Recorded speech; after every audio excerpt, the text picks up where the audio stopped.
에베소서 1장 21절에서 23절의 말씀입니다. 봉독합니다. 21절.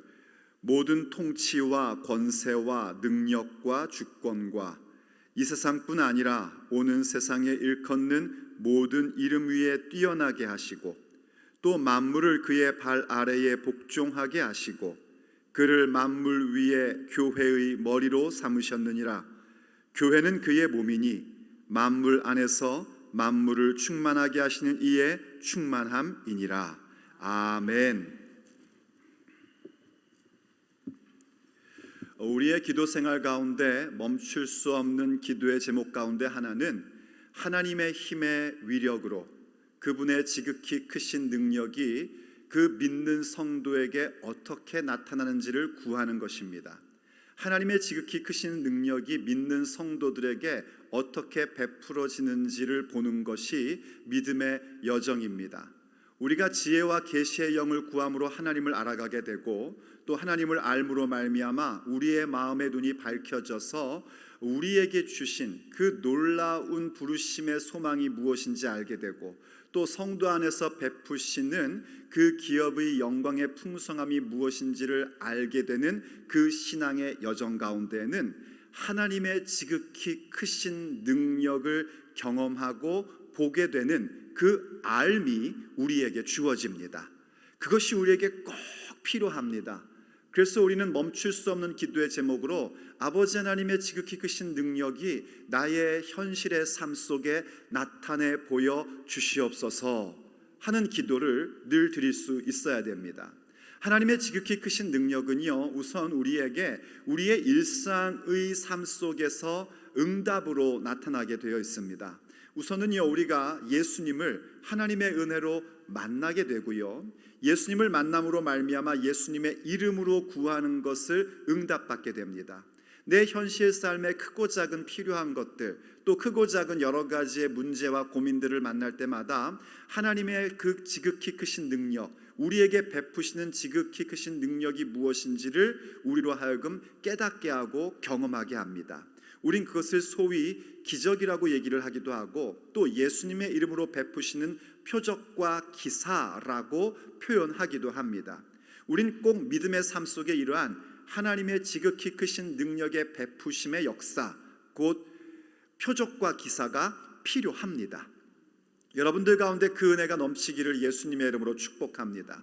예수님의 이름으로 질병도 나음을 받고 우리의 마음의 문제도 해결되고 우리의 사업도 형통하게 되고 자녀들의 그 앞날이 예수 그리스도 안에서 형통케 되는 역사가 일어날 줄로 믿습니다. 중요한 건 뭐냐면 이 모든 표적과 기사는 항상 가리키는 방향이 있다는 사실입니다. 이 부분을 놓치면 안 됩니다. 현대 그리스도인들이 놓치는 부분이 그겁니다. 우리가 분명히 지혜와 계시의 영을 받아 하나님을 알아가고 하나님께서 우리에게 베푸시는 소망이 무엇인지 우리의 마음의 눈이 밝아짐으로 말미암아 하나님의 능력을 체험하며 사는데, 안타깝게도 우리의 현실 삶에 베푸시는 표적과 기사, 그 기적 자체에 머무르는 것으로 우리의 신앙이 멈추어 버립니다. 그건 심각한 결과를 초래합니다. 우린 거기에서 멈추면 안 되고 하나님께서 베풀어 주시는 표적과 기사가 가리키는 방향을 보아야 합니다. 그 방향은 무엇이냐면 하나님께서 우리에게 원하시는 바입니다. 그걸 한마디로 얘기하면 무엇인가 하니 예수님을 믿음입니다.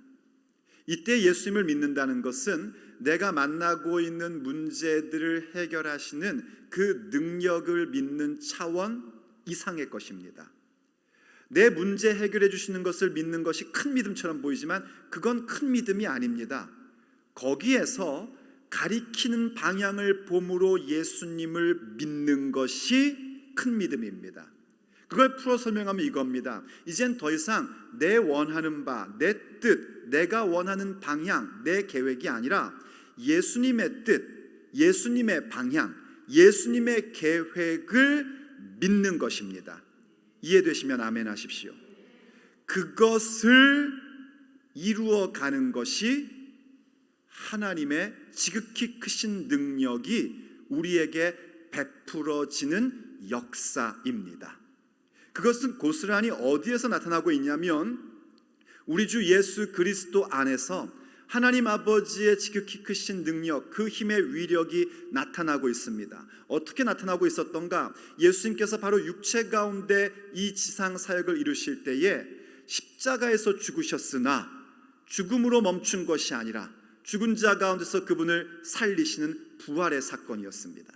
그것은 하나님의 크신 능력만이 이루실 수 있는 사건입니다.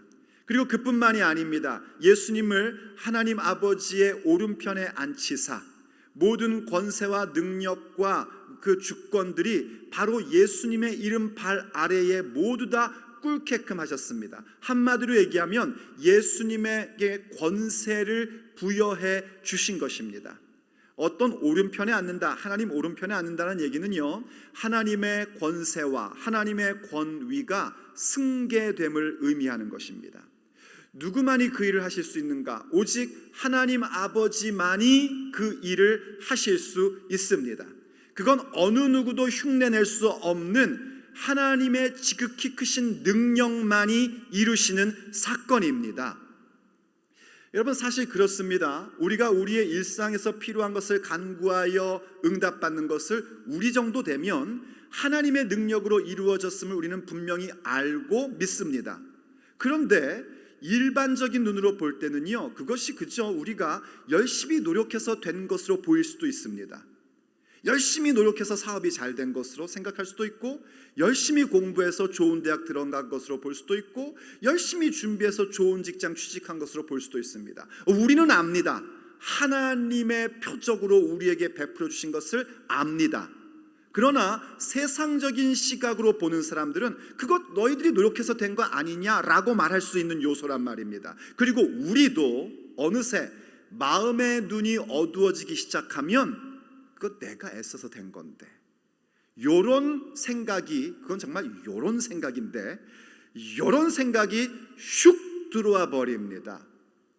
그러한 부분들이 있단 말이에요. 그러나 예수님의 부활과 예수님께서 하늘 보좌 우편에 앉으사 아버지 하나님의 모든 권위와 통치에 대한 부분을 이양받으신 것은 어느 누구도 흉내낼 수 없고 어느 누구도 할 수 없는 일입니다. 그것은 오직 하나님의 지극히 크신 능력만이 이루시는 사건입니다. 이걸 깨달으셔야지 됩니다.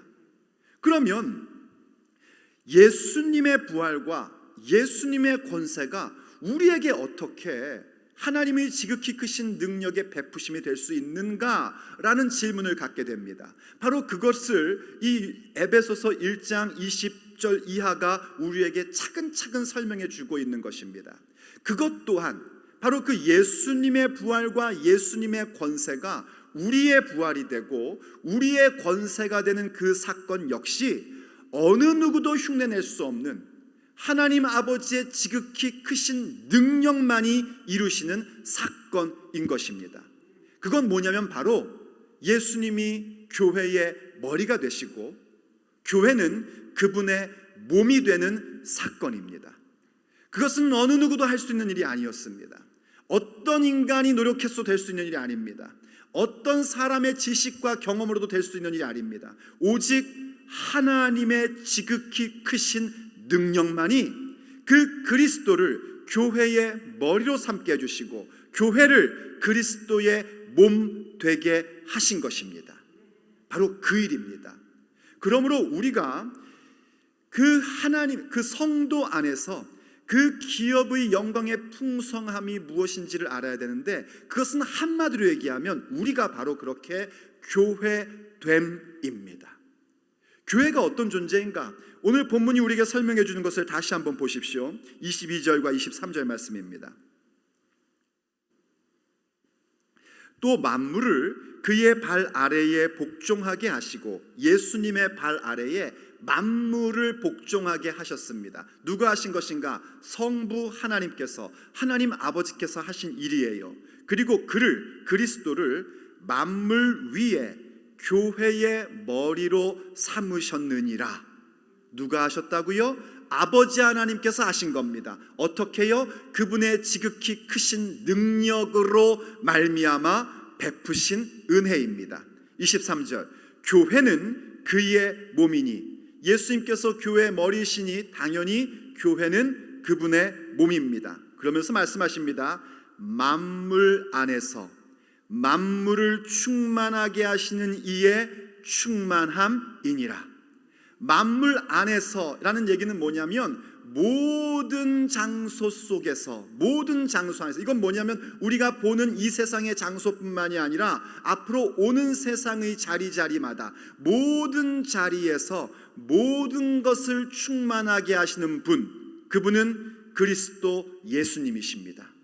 모든 자리에서 모든 것을 충만하게 하시는 분이 그리스도이신데, 교회는 어떤 존재냐면 바로 그렇게 만물 가운데서 만물을 충만하게 하시는 분의 충만함입니다. 충격받는 표정이 없는 걸 보니까 이해가 안 되시는 것 같습니다. 이건 정말 충격적인 말씀입니다. 왜 충격적인 말씀이냐면 우리가 늘 알고 고백하듯이 예수님은 하나님의 아들 곧 하나님이십니다. 그분은 그분 자체가 충만하신 분이십니다.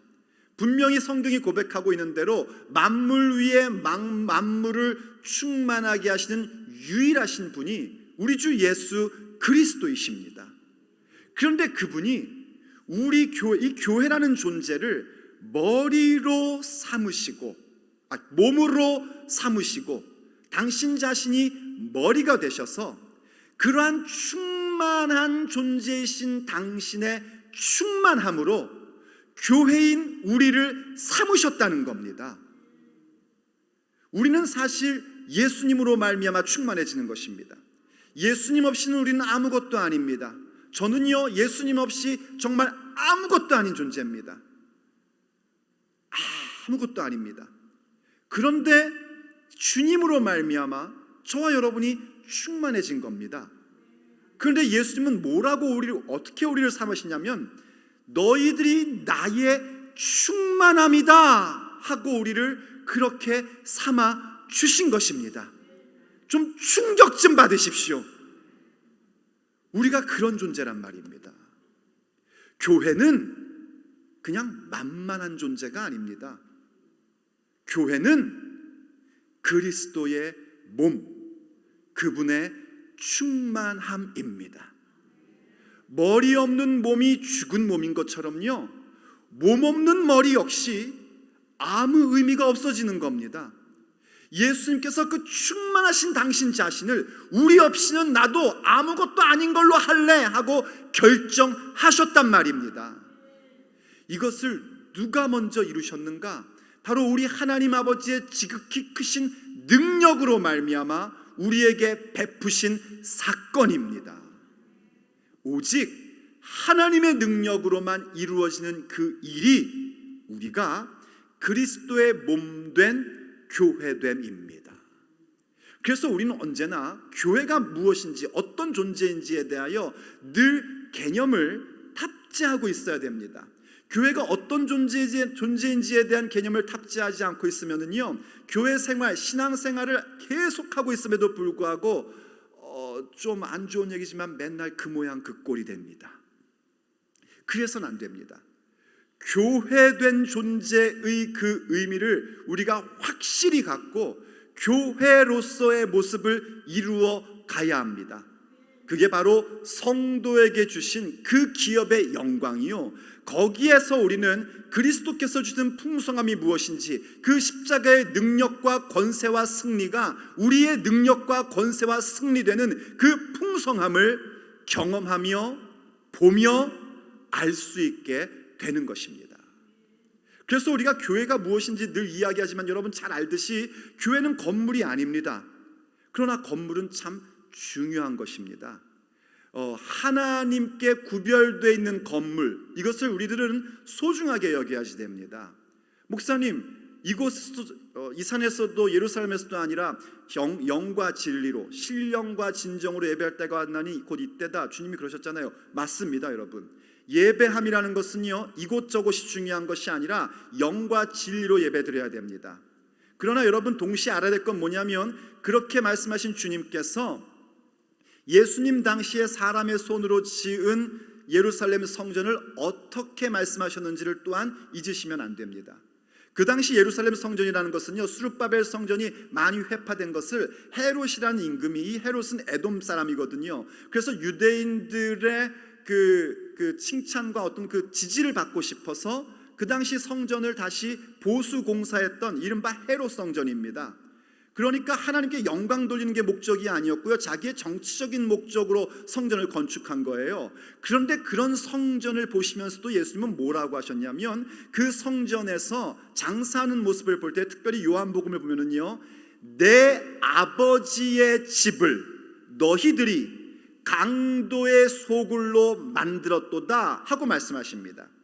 12세 때도 마찬가지입니다. 그때 예수님은 육체적으로는 어린아이셨지만 영적으로는 하나님의 아들이시기에 모든 말씀에 대하여 통달하고 계셨습니다. 제사장과 율법학자들이 어린 예수님과 말씀을 나누면서요, 막 깜짝깜짝 놀라는 겁니다. 자기들이 알지도 못하고 이해도 못했던 것을 그 어린 소년이 설명을 해주니까 얼마나 깜짝 놀랍니까? 그런데 그때 우리가 알다시피 요셉과 마리아가요, 예루살렘 성전에 왔다가 예수님께서 거기 계신 줄도 모르고 집으로 가다가 예수님 안 계신 걸 알고 성전으로 다시 돌아옵니다. 그래서 어떻게 이렇게 부모 속을 새기냐라고 말할 때에 예수님께서 뭐라고 그러십니까? 내가 아버지 집에 계신 줄 알지 못했습니까? 하고 말씀하십니다. 예수님은요, 사역하실 때 그 예루살렘 성전이 AD 70년에 돌 위에 돌아남지 않고 무너질 것을 알고 계셨습니다. 그러면서 그 성전을 보시면서 눈물을 흘리셨습니다. 왜 그랬을까요? 아버지의 집이라 일컫는 성전, 거룩한 큰 집. 성전이라는 것은 거룩한 큰 집을 한자로 말하는 거예요. 바로 그러한 거룩한 큰 집, 아버지의 집이라 일컫는 곳이기에 가슴 아파하셨고 소중하게 여기셨던 겁니다. 제가 여기 새생명교회 예배당만이 성전이라고 얘기하지 않습니다. 모든 예수님의 이름을 부르는 자들이 모여있는 건물들은 거룩한 집입니다. 그 거룩한 집을 우리는 귀히 여길 줄 알아야 됩니다. 왜 그렇습니까? 우리가 함께 모여 하나님을 경배하는 자리이기 때문입니다. 하나님께서 출애굽 시대 때부터 내가 정한 자리 가운데 내가 임재하여 너희들에게 복을 주겠다 하신 자리가 바로 이곳이기 때문입니다. 그래서 여러분들은 우리가 성전이라 부르는 이 건물에 대하여 소중히 여겨야 되고 귀하게 여겨야 됩니다. 우리가 그렇게 하나님을 예배할 때 하나님께서는 이 자리 가운데서 드리는 예배를 받으시고 이 자리 가운데 당신의 영광을 나타내시는 그 임재를 경험하게 해주십니다. 이렇게 말씀을 선포하게 해주시고 말씀을 들음으로 말미암아 믿음을 갖게끔 만들어 주십니다. 그러니 우리가 이 건물을 귀히 여기는 것은 당연한 것입니다. 함부로 대하면 안 됩니다. 우습게 여겨서도 안 됩니다. 거룩하게 여길 줄 알아야 되고 소중히 여길 줄 알아야 됩니다. 그럼에도 불구하고 교회는 건물이 아닙니다. 또 교회는 조직이 아닙니다. 조직이라는 것은 역시 또 여러분 귀한 겁니다. 왜냐하면 조직은 하나님께서 베푸신 질서이기 때문입니다. 조직을 누가 주셨는가? 하나님께서 주셨습니다. 12지파의 조직을 베풀어 주셨고 장로라는 조직을 주셨고 제사장, 선지자, 왕이라는 조직을 주셨습니다. 신약에 와서는 사도와 선지자와 말씀을 가르치는 자와 예언하는 자와 이러한 조직들을 예수님 하나님께서 베풀어 주신 것입니다. 그래서 이 조직이란 것은 하나님의 질서이기 때문에 우리가 또한 귀히 여길 줄 알고 그 조직 가운데 머리신 예수님의 말씀을 따라 일사불란하게 움직일 줄 아는 그런 모습도 가질 줄 알아야 됩니다. 그럼에도 불구하고 교회는 조직이 아닙니다. 건물, 조직, 이것은 하나님께서 우리에게 베풀어 주신 것이고 우리의 믿음의 여정에 있어서 매우 귀한 것이며 소중히 여겨야 할 부분들이지만 교회는 건물도 조직도 아닙니다. 교회는 누군가? 교회는 회중입니다. 회중. 구약 성경을 읽다 보면 회중이란 단어가 나오죠, 여러분. 성경을 안 읽는 분은 모르시죠. 다 읽어보서 아시죠? 회중이라는 단어가 특별히 오경에 보면 자주 표현됩니다. 그 회중이라는 단어와 신약의 교회라는 단어는 문자적으로 똑같은 단어입니다. 구약 성경 히브리어를 헬라어로 번역한 것이 있어요. 거기에 회중이라는 단어와 신약 성경 헬라어의 회중이라는 단어는 둘 다 똑같이 에클레시아라는 그런 동일한 단어를 갖고 있습니다. 회중이란 뭔가? 그 회중이라는 것은 그냥 단순한 사람들의 모임이 아닙니다. 사람이 모인 것이 교회다? 아니요, 그게 아닙니다. 회중이라는 건 뭐냐면 하나님께서 구원하시고 거룩하게 하신 사람들이 회중입니다. 그래서 구원하시고 거룩하게 하여 세상에서 밖으로 끄집어낸 존재들이 회중, 곧 교회입니다. 그게 우리들이란 말이죠. 그 교회된 존재가 어떠한 부분을 지키며 살아야 되고 그 교회가 어떤 정체성을 가져야 되는지를 우린 명확히 알고 있어야 됩니다. 왜냐하면 그것은 우리 하나님 아버지의 지극히 크신 능력을 믿는 성도인 우리에게 베푸신 사건이기 때문입니다. 그러면 과연 그 회중인 교회는 어떠한 교회여야 하는가? 이 교회는 역사 속에서 교회가 어떠한 교회여야 하는지에 대해서 분명하게 정립하며 신앙의 고백을 가진 것이 있습니다. 그것은 우리가 이제 역사를 거슬러 올라가다 보면은요, 니케아 회의라는 것이 있었어요. AD 4세기경에 있었던 것인데 그 니케아 신주에 보면은 교회에 대한 고백이 나옵니다. 교회는 우리는 하나이며 거룩하고 보편적이고 사도적인 교회를 믿는다. 다시요. 하나이며 거룩하고 보편적이며 사도적인 교회를 믿는다 하고 고백했습니다. 이 고백은요, 예수님을 믿는 교파, 교단과 상관없이 공통적으로 고백하고 있는 겁니다. 이때 교파라는 것은 천주교, 동방정교회, 그리고 우리 개신교 전부 다를 얘기하는 겁니다.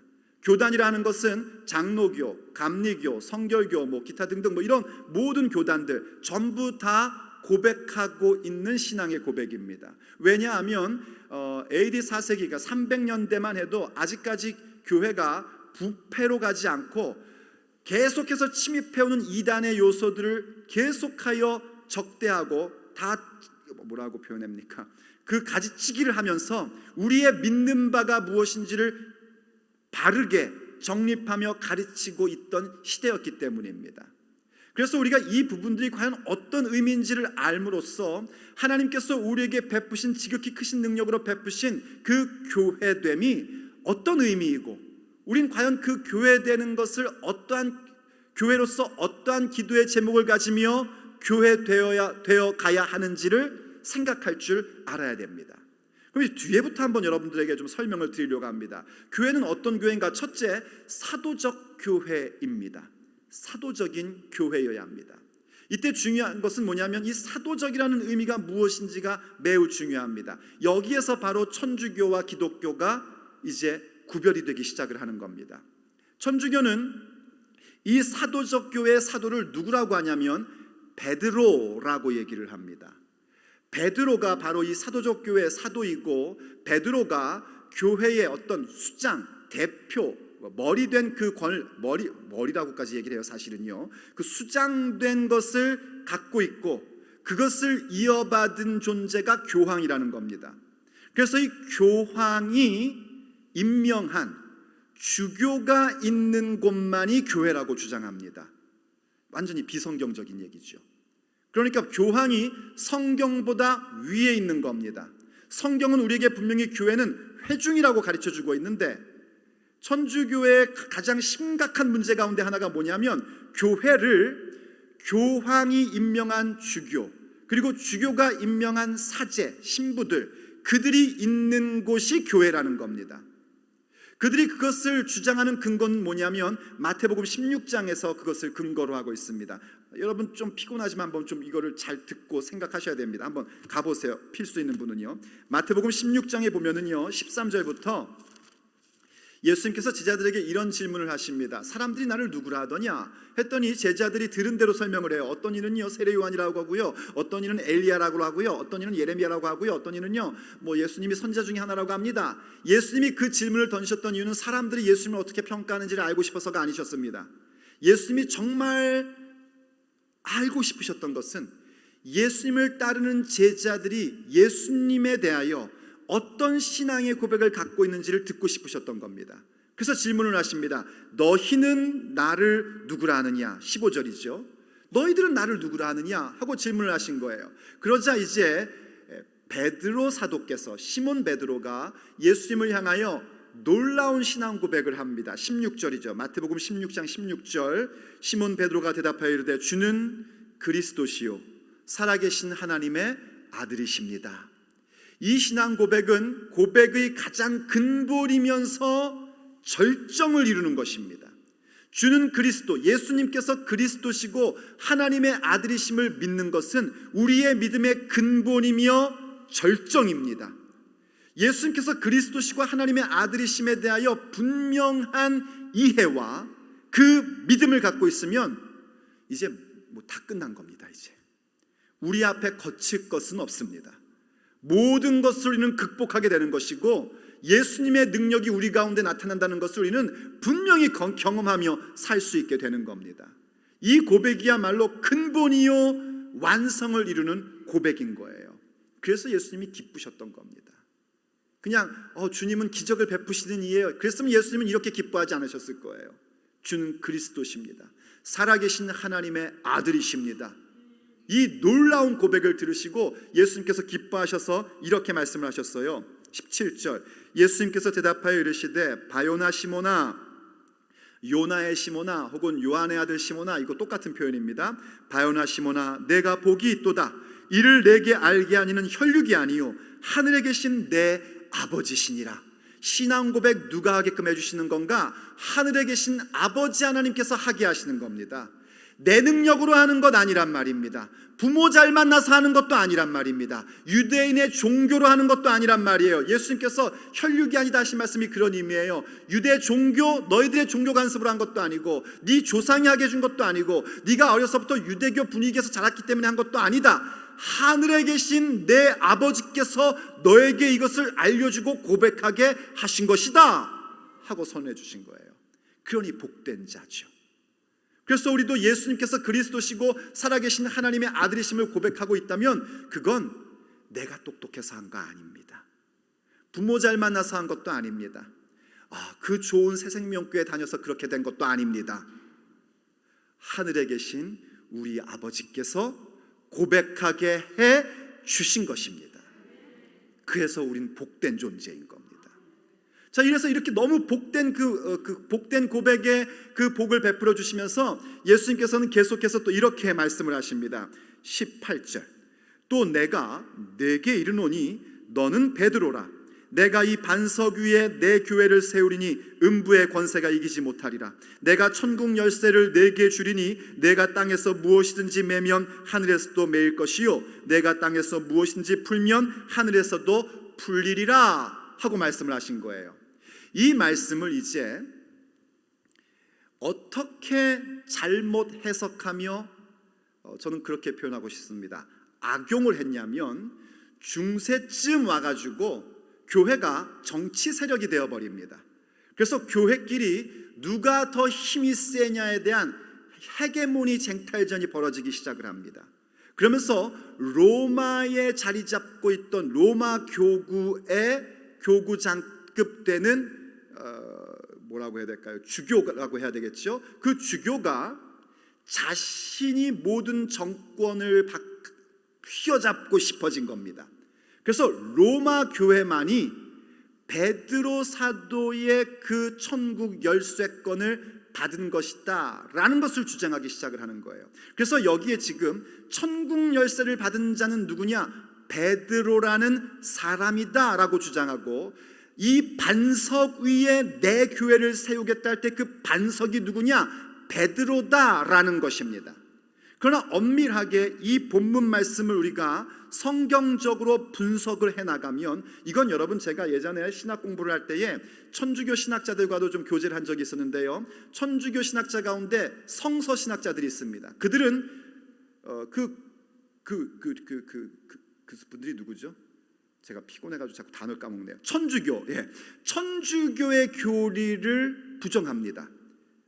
천주교의 성서 신학자들은 천주교의 교리가 틀렸다라고 저하고 분명히 얘기했던 거 기억이 납니다.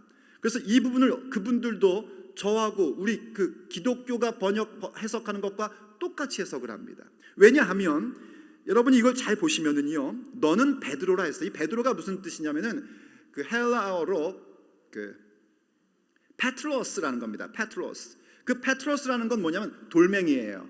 돌멩이. 그래서 베드로의 한국식 이름은 돌쇠입니다. 원래 한국식 맞잖아요. 돌멩이, 돌쇠예요. 돌멩이란 뜻이고, 그 뒤에 이 반석 위에 내 교회를 세우리라 하시되 그 반석은 페트로스가 아니라 페트라라는 겁니다.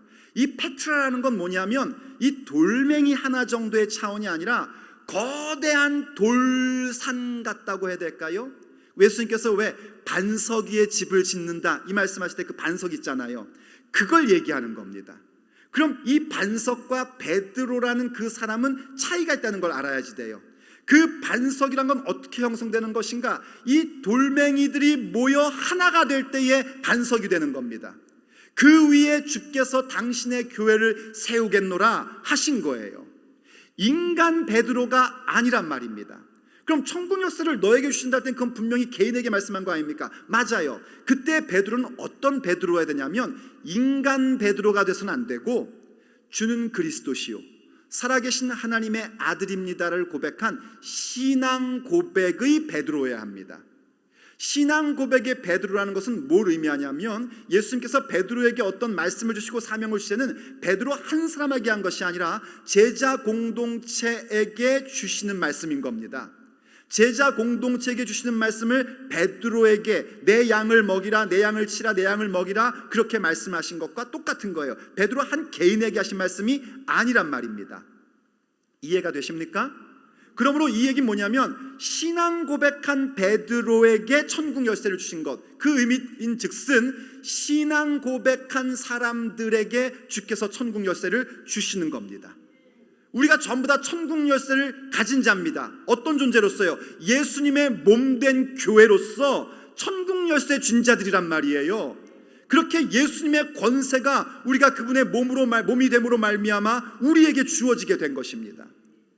왜 이게 중요하냐면, 왜 자꾸 저 목사님 베드로 그랬다가 신앙 고백한 베드로 그랬다가 뭔 소린가 싶지 않습니까?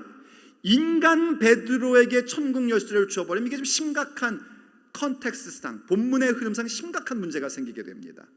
예수님께서 베드로 사도의 그 신앙 고백을 들으시고 베드로 사도를 칭찬하시며 베드로와 같은 신앙 고백한 존재들이 반석이 될 것이고 그 위에 교회를 세우시고 베드로같이 신앙 고백한 존재들이 천국 열쇠를 줄 것이라는 이 말씀을 하실 때에 이게 어떻게 주어지는지를 말씀해 주시는데, 그것은 바로 예수님의 십자가의 죽음입니다. 예수님의 십자가로 말미암아 우리에게 주어진 놀라운 역사가 뭐냐면 죄사함 받고 구원받고 하나님의 자녀되고 이러한 모든 일들이 한마디로 얘기하면 뭐냐면 교회가 되는 겁니다. 예수님의 십자가의 공로로 말미암아 우리는 그리스도의 몸된 교회 된 것입니다. 그래서 그 말씀을 하신 거거든요. 이제 인자가 예루살렘에 가면 잡힐 것이고 고난을 받을 것이고 죽을 것이다. 그리고 3일 만에 부활할 것이다 까지 말씀하셨어요. 근데 그때 베드로가 또 나섭니다. 예수님을 붙잡고 간하여 말한다고 해요. 꾸짖었다는 얘기입니다. 안 됩니다 그래요. 그러자 우리가 잘 알듯이 뭐라고 하시죠? 예수님께서 베드로에게 사탄아 내 뒤로 물러가라. 너는 하나님의 일을 생각지 아니하고 사람의 일을 생각하는도다. 자, 인간 베드로가 순식간에 지금 뭐가 됐죠? 사탄이 돼버린 거예요. 그러므로 신앙 고백이 없는 베드로는 아무것도 아닙니다. 그는 순식간에 사탄이 될 수도 있는 존재인 겁니다. 주님께서 내 교회를 이 반석 위에 세우겠다, 그 페트라 위에 세우겠다 하실 때에 베드로에게 천국 열쇠를 맡기시는 건 뭐냐면 신앙 고백한 베드로, 그리고 그와 같이 신앙 고백한 성도 한 사람 한 사람이 바로 하나됨으로 말미암아 주님의 반석이 되고 그 반석이 바로 주의 몸된 교회가 세워지는 기초라는 것입니다. 이해가 되십니까? 이게 바로 우리가 천주교회와 구별되는 아주 중요한 것 가운데 하나입니다. 그래서 그들은 왜 자꾸 베드로를 그렇게 하냐면 아까 말씀드렸던 것처럼요, 바로 그 정치적인 문제 때문에 그렇게 한 거예요. 그래서 어떻게까지 주장하냐면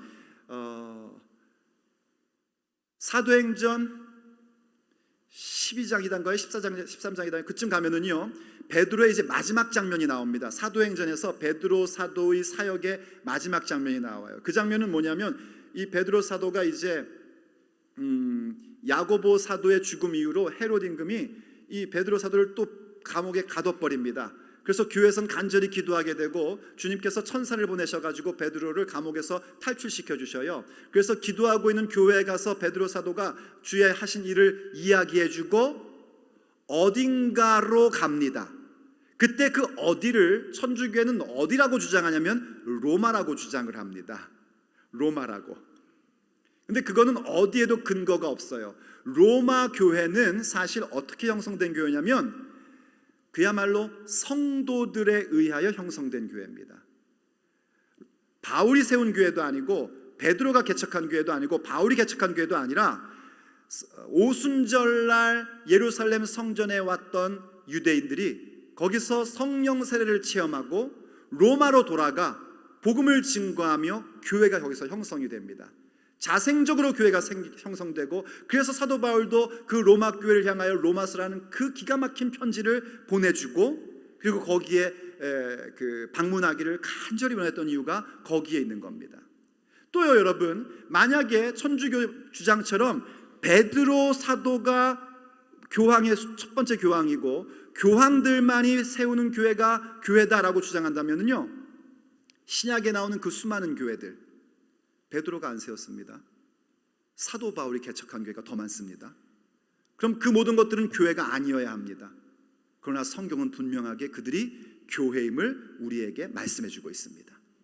그럼 과연 사도적 교회라는 건 뭘 의미하는 걸까요? 사도적 교회라는 건 이런 걸 얘기하는 겁니다. 에베소서 2장 20절 말씀을 한번 가보십시오. 같이 보시죠. 준비됐죠? 네. 너희는 사도들과 선지자들의 터 위에 세우심을 입은 자라. 그리스도 예수님께서 친히 모퉁이 돌이 되셨느니라. 이게 사도적 교회의 의미입니다. 사도와 선지자들의 터 위에 세워졌다는 것입니다. 그건 무슨 말인고 하니 사도들이 전달하는 말씀, 선지자들이 전달한 말씀. 이때 선지자라 하면 구약 성경을 의미하는 것이고 사도들이라 하면 신약 성경을 의미하는 것으로 여러분이 해석하시면 됩니다. 복음서를 보면 예수님께서요 율법과 선지자라는 표현을 하세요. 때로는 모세와 선지자라는 표현을 하십니다. 그건 바로 예수님 당시의 성경인 우리가 말하는 구약 성경을 가리켜 말씀하시는 거예요. 그러므로 지금 사도와 선지자의 터라는 얘기는 바로 하나님의 말씀을 의미하는 겁니다. 사도적 교회라는 건 그겁니다. 지금도 계속하여 주께서 보내신 종들이 선포하는 말씀, 그리고 우리에게 허락하신 하나님의 말씀인 성경, 바로 그 말씀 위에 서 있는 교회인 겁니다. 말씀 없는 교회는 그래서 교회가 아닌 겁니다. 말씀 위에 서 있지 않으면 그건 더 이상 교회가 아니라 인간의 집단에 불과한 것입니다. 아무리 교회라는 명패를, 문패를 달고 있어도 말씀을 외면하고 말씀의 가르침을 왜곡시키고 있다면 그건 교회가 더 이상 아닌 거예요. 거기엔 주님의 지극히 크신 능력의 나타남을 경험할 길이 없습니다. 거기에 기적이 일어납니까? 마귀의 역사입니다. 그거는요. 오직 말씀 위에 서 있는 교회, 하나님의 말씀을 귀히 여기고 말씀의 원칙에 우리의 생명을 거는 사람들, 그게 바로 사도적 교회인 것입니다. 그럴 때 우리가 두 번째 생각하는 건 뭐냐면 보편적인 교회입니다. 교회는 보편적 교회여야 합니다. 이때 보편적이라는 얘기는 풀어 설명하면 교회란 남녀노소 빈부 귀천의 차이가 없는 교회라는 겁니다. 어떤 차별도 어떤 편견도 갖지 않는 것이 교회입니다. 그게 우리가 가져야 될 교회됨의 모습이고 또한 우리가 기도해야 할 제목입니다. 교회는요 얼굴 생김새로 오는 거 아닙니다. 예전에 어떤 분이 그러시더라고요. 우리 교회 이렇게 목사님들이 막 오시니까 어떤 다른 교회 목사님이 저보고 그러더라고요. 새생명교회는 목사님들 얼굴 보고 뽑아요? 그러시더라고요. 그 얘기는 즉슨 우리 교회 목사님들이 다 잘생기셨다는 얘기겠죠. 그래서 제가 그냥 농담처럼 하신 얘기에 저도 농담을 받았어요. 아 그래요? 당연해요. 우리는요. 그랬어요. 그런데 그렇게 뽑는 거 아닙니다. 교회의 교인됨이라는 것은 어떤 학연, 지연, 혈연도 필요 없고 어떠한 외모도 어떠한 인종도 또 어떤 성별도 필요 없습니다. 누구나 남, 여, 소, 빈, 부, 귀, 천의 차이가 없는 교회가 보편적 교회인 것입니다. 우리는 사실 그걸 매 주일마다 고백을 하고 있어요. 왜? 성령을 믿사오며 거룩한 교회와, 이렇게 이제 우리 교회는 거룩한 교회와 이렇게 암송을 하는데, 본래 그건 뭐냐면 거룩한 공회와 혹은 거룩한 공교회와예요. 근데 그게 원래 영어로는 뭐냐면은요, Holy Catholic Church이거든요. 근데 그때 그 캐톨릭이라는 건 우리가 얘기하는 천주교를 얘기하는 게 아닙니다. 캐톨릭이라는 단어의 본래 의미, 보편적이라는 뜻입니다. 보편적. 그래서 영어 개신교회는 영어를 그걸 어떻게 번역하면 universal이라고 번역을 해요. 근데 우린 그것도 막 기분이 나쁘니까 그냥 거룩한 교회와, 우리 영어부는 Holy Christian Church 이렇게 얘기해요. 그러니까 너무 기분 나쁘다 보니까 귀한 걸 놓치는 경향이 없지 않아 있어요. 보편적 교회를 우리 고백하는 겁니다. 누구에게나 열려있는, 문턱이 없는 교회, 그겁니다. 성경적 근거는 어디에 있는가? 갈라디아서 말씀입니다. 갈라디아서 3장 28절 말씀 한번 같이 한번 읽어보죠. 시작. 유대인이나 다 그리스도 예수님 안에서 하나이니라. 아멘. 유대인, 헬라인, 인종의 차별이 없어야 하고요, 종이나 자유인, 신분의 차이도 없으며, 남자와 여자, 성별의 차이도 없습니다. 여러분, 그냥 성은 남자와 여자 끝입니다. 끝. 이해되십니까? 성별은 하나님이 주신 거 그냥 남자, 여자 끝. 자꾸 막 중간에 뭐 이런 거 하지 마십시오, 여러분. 그냥 남자, 여자 끝. 이걸 여러분들 굳게 믿고 지키셔야 됩니다. 성경의 가르침이요, 하나님의 말씀입니다. 그런 사람은 있습니다. 좀 여성적인 남자는 있을 수 있고요, 남성적인 여자는 있을 수 있습니다. 저도 원래 좀 여성적인 스타일이었습니다. 그런데 이상하게 중년이 넘으면서 남성 호르몬이 더 나오는지 더 남자답게 가고 있는 중이에요. 그럴 수는 있어요. 그럼에도 불구하고 그의 성은 뭔가, 저는 그냥 남자입니다. 남자. 그리고 제 안에는 그냥 여자입니다. 여자. 이해가 되십니까? 예. 그 중간은 없어요. 그 중간은 없습니다. 그래서 남녀만 얘기하는 거예요.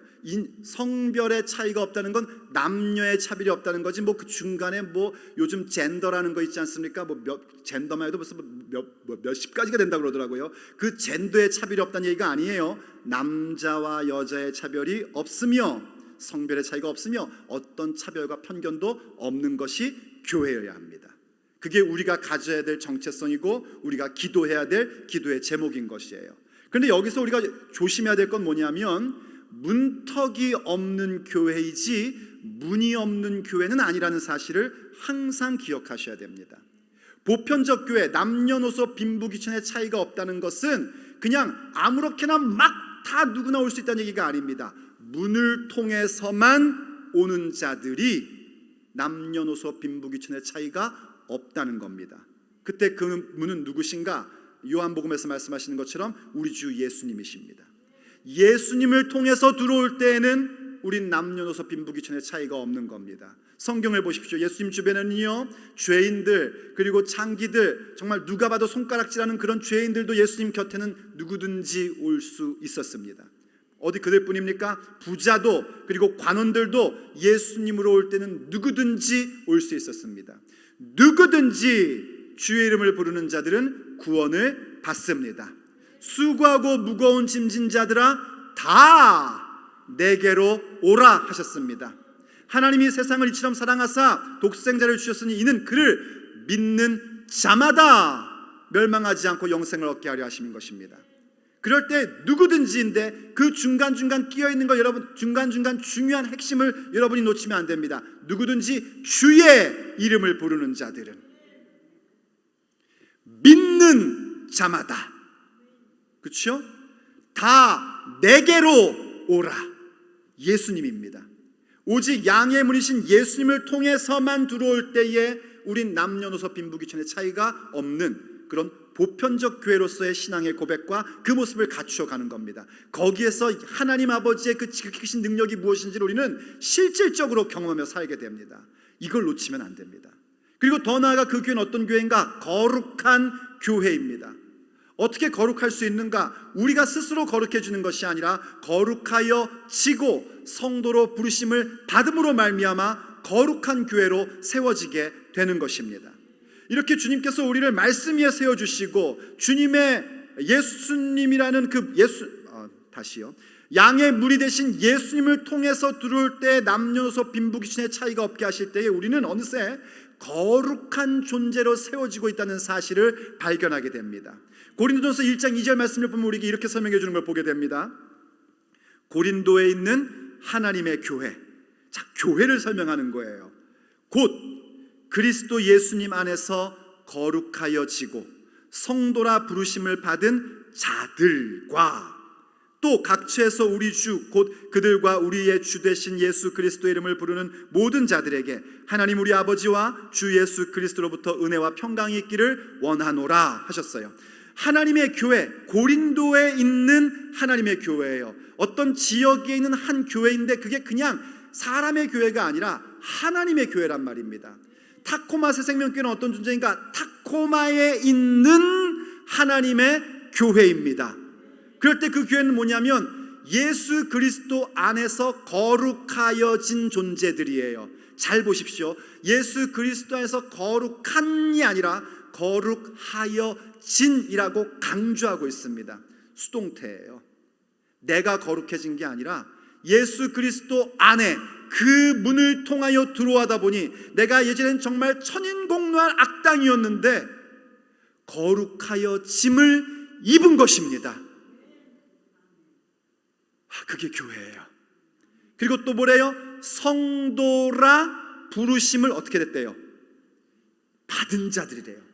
성도라는 것도 거룩한 존재라는 것인데 그 성도라는 것도 우리가 스스로 성도가 되려고 했던 것이 아니라 성도라고 부르심을 받았답니다. 하나님의 은혜로 우리를 성도라고 불러주신 것을 받은 거예요. 그러므로 우리는 거룩하여진 것입니다. 그 문이신 예수 그리스도를 통하여 들어올 때에 내가 어떤 존재였든지 나의 과거는 전부 다 사라져버리게 되었고 거룩하여진 존재가 된 거예요. 그럼 여기서 끝나는가? 아니란 말이죠. 그래서 세 번째 나오는 게 뭐냐면 각처에서 예수 그리스도의 이름을 부르는 자들이에요. 앞에 거룩하여짐과 성도라 부르심을 받는 것은 철저하게 수동태입니다. 나의 노력과 나의 힘으로 할 수 없고 오직 하나님의 은혜로만 주어지는 것이에요. 근데 여기서 끝나는 게 아니라 교회됨이란 어디까지 가야 되냐면 각처에서 예수 그리스도의 이름을 부르는 자가 되는 겁니다. 이건 이제 우리의 적극성입니다. 거룩하여졌으니 성도라 부르심을 받았으니 나의 삶의 자리자리에서 예수 그리스도의 이름을 불러야 됩니다. 예수 그리스도의 명예를 부르는 자가 돼야 되고 예수님의 이름의 권세 가운데 살아가는 자가 돼야 되는 것이고 예수님의 명예를 위하여 내 인생을 거는 자가 되는 겁니다. 그게 교회예요. 그래서 임영희 목사가 축도할 때 마지막에 세계 각각 곳곳에서 예수 그리스도의 이름을 부르는 모든 지역 교회들을 축복하는 이유가 거기에 있는 겁니다. 이미 예배드리면서 축복을 받을 때까지는 우리가 거룩하여졌고 성도라 부르심을 받은 것이 이미 주어진 것이거든요. 그럼 이제 축도를 받고 밖을 향해 나갈 때 무엇이 있어야 되는가? 예수 그리스도의 이름을 부르는 교회여야 한단 말입니다. 그게 거룩한 거예요. 어떻게 거룩해질 수 있는가? 디모데전서가 우리에게 설명해 주죠. 말씀과 기도로, 하나님의 말씀과 기도로 거룩하여짐이라. 물론 이 말씀은요 우리의 먹는 문제, 결혼 문제 가지고 한 얘기예요.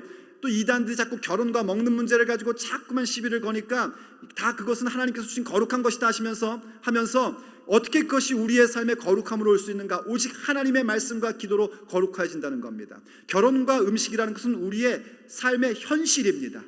그 삶의 현실 가운데 우리가 거룩해질 수 있는 방법이 무엇인가? 하나님의 말씀과 기도로 우리는 거룩하여질 수 있는 것입니다. 말씀과 기도로 우리가 거룩하여지는 것을 간직할 때 우리는 어느새 우리의 삶의 자리자리마다 각처에서마다 예수 그리스도의 이름을 부르는 거룩한 교회로 세워지게 되는 겁니다. 거룩하여 졌기에, 성도라 부르심을 받았기에 이제 그 거룩함을 향하여 나아갈 때에 우린 보게 되는 거예요. 하나님 아버지의 지극히 크신 능력이 우리 가운데 어떻게 베풀어 주시는지를 우리가 직접 목격할 수 있게 되는 것입니다. 그러면서 마지막 보게 되는 게 뭐냐면, 그렇기 때문에 우리는 어디로 가게 되는 거 아니? 하나의 교회로 세워지게 되는 겁니다. 말씀 위에 서서 오직 양의 문이 되신 예수 그리스도를 통과하여 올 때에 어떤 차별도 받지 아니하고, 그리고 거룩한 존재가 되어 그 거룩함을 향하여 추구해 나가다 보니 우리는 어느새 성령께서 하나로 묶어주셨다는 사실을 발견하게 되고, 우리는 따로따로가 아니라 하나인 교회라는 사실을 확인하게 되는 겁니다. 그래서 그 하나됨을, 성령께서 하나로 묶어주신 것을 우린 굳건히 지키는 자가 되는 겁니다. 왜 하나인가? 그리스도도 한 분이시고, 교회도 하나이고, 하나님도 한 분이시고, 세례도 하나이고, 그 모든 것이 하나이기에 우린 결국 하나인 것입니다. 하나가 되려고 노력하는 것이 아니라 이미 하나인 겁니다. 이미 벌써 그리스도의 몸으로서 하나가 되어 있는 것입니다. 교단이 다르고 교파가 다르고 그런 것은요, 색깔의 차이인 겁니다. 하나님 아버지, 그 크신 하나님을 바라보고 경험하는 것에 대하여 서로의 관점이 다른 것뿐이에요. 그건 차이입니다. 그건 다른 것이지 틀린 게 아니에요. 우린 분명히 틀린 것에 대해서, 우리의 신앙의 고백과 성경의 말씀에 대해 틀린 것에 대해서는 우린 정말 싸워서 이겨야 됩니다. 그러나 다른 것, 그것에 대해서는 우리가 언제나 열린 마음을 가지고 하나로 모아져야지 됩니다. 그것을 하나로 묶을 때에 우린 비로소 하나님의 그 모습을 조금 더 가늠하며 이해할 수 있고 경험할 수 있게 되는 것입니다. 그 하나로 만들어주신 것을 굳건히 지켜 나가십시오. 그럴 때 우리는 하나님께서 우리를 그리스도의 몸으로 삼으신 그 지극히 크신 능력이 무엇인지를 직접 보게끔 됩니다. 왜 주님께서 우리의 삶에 여러 가지 크고 작은 문제들을 주시면서 기도하게 하시고 그 기도 가운데 우리에게 기적을 베풀어 주심으로 응답해 주시는지 아십니까? 바로 이 사실을 알려주고 싶으셔서입니다. 정말 주님께서 가리키시는 그 방향, 우리를 그리스도의 몸으로 만드시고 그 교회가 말씀 위에 서서 예수님의 문, 오직 양의 문이신 예수님을 통하여 들어와 거룩하여지고 하나 되어 있다는 그 사실을 알려주고 싶으셔서 우리에게 그 수많은 문제 속에서 응답을 베풀어 주시고, 기도하는 가운데 경험케 하심으로 성장하게 해주시고 믿음 갖게 하시고, 그래서 그 믿음을 가지고 주여 내 삶 가운데에 하나님의 그 지극히 크신 능력을 직접 경험케 하여 주시옵소서, 이 기도로 들어가게끔 하시는 것입니다. 그래서 우리는 끊임없이 기도해야 됩니다. 나와 우리가 주님의 몸된 교회로서 온전히 세워지게 하여 주옵소서. 이 새생명교회가 주께서 원하시는 아버지의 베푸신 지극히 크신 능력으로 성취된 그 교회 되게 하여 주시옵소서. 기도해야 됩니다. 그것은 우리가 멈출 수 없는 기도의 제목입니다.